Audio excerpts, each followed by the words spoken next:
Hello, I'm Dan Perrin, and I'm pastor here at Grace Presbyterian Church.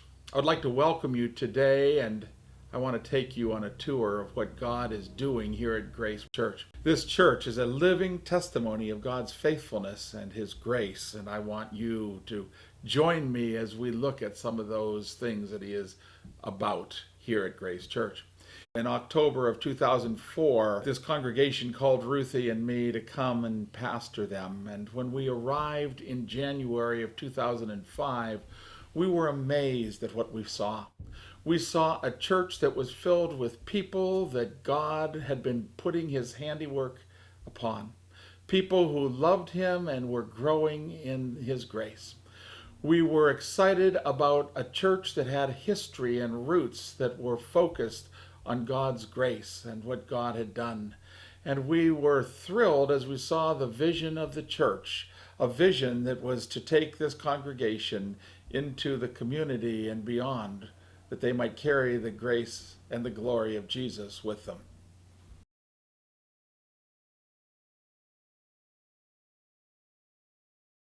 At the time that Dr. Benton came to the Kirk in 1985, he was very much concerned about church planting.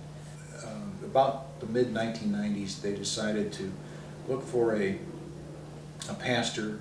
There was a young man, actually in his mid-40s, who was serving as an intern at the Kirk, and he was asked if he would be willing to serve as the planting pastor here, and he agreed, and that was Phil Halton.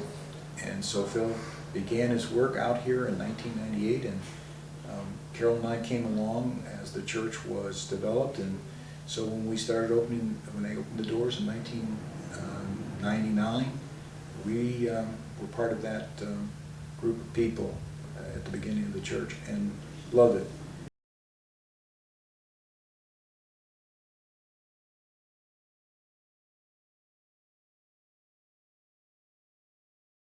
Phil knew that we were going to need land out here, and so did Wilson Benton.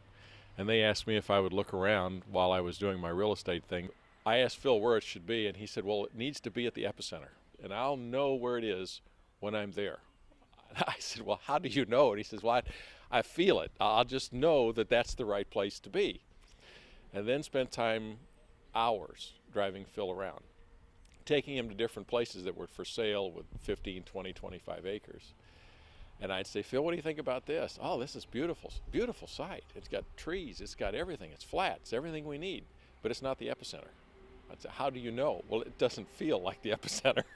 So this went on for months. It was great fun, but Phil and I just could not find the epicenter. I went to the guys and said, we need to do something to help Phil.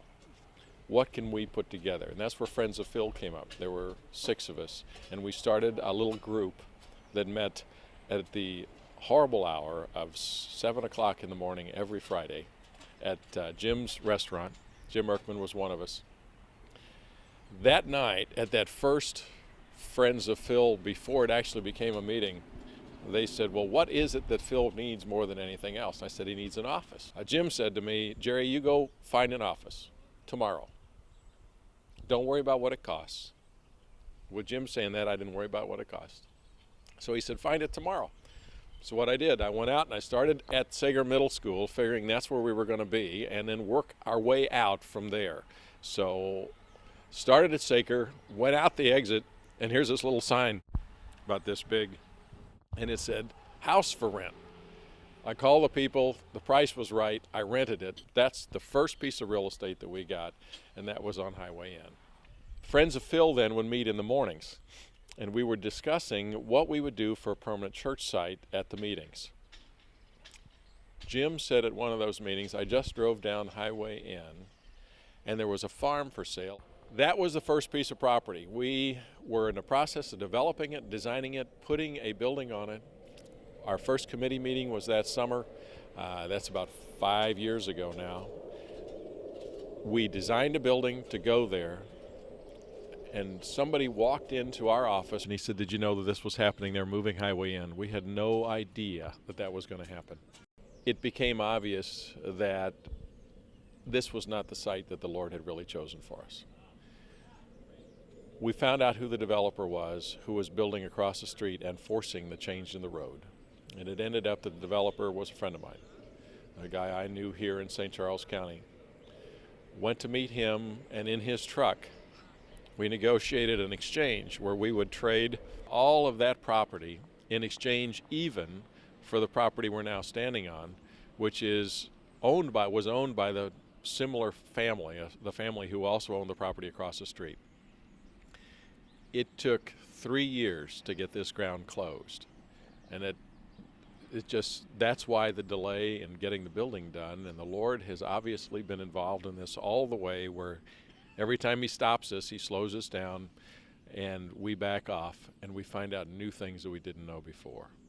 But we did an even exchange, dollar for dollar, foot per foot, the ground across the street for this ground. This ground is worth 6 times what the ground across the street was. So the Lord blessed us in putting this together.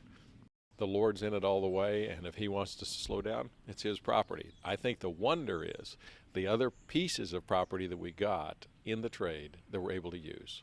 Because we have an office, we're not paying rent anymore. We have our own office here on site.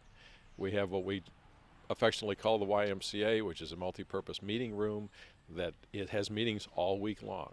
We have a conference room in the office that's wonderful for meetings that are going on. We now have the hay barn. The generator is here.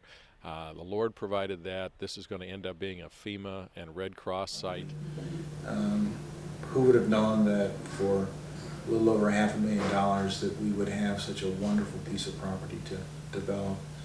And though there's been challenges with respect to that development, there's no question that it was God's hand that was playing this out.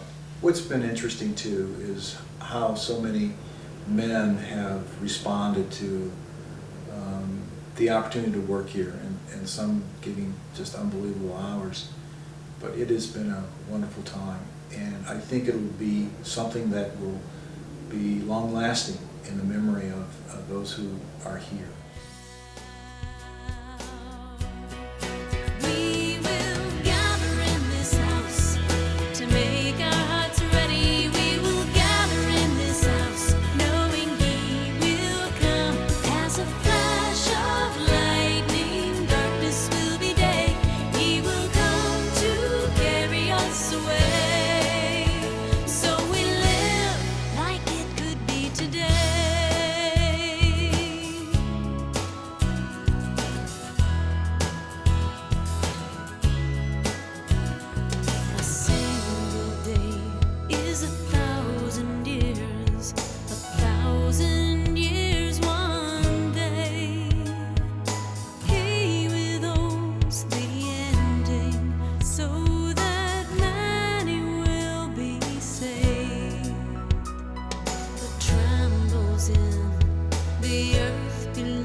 Grace Presbyterian Church.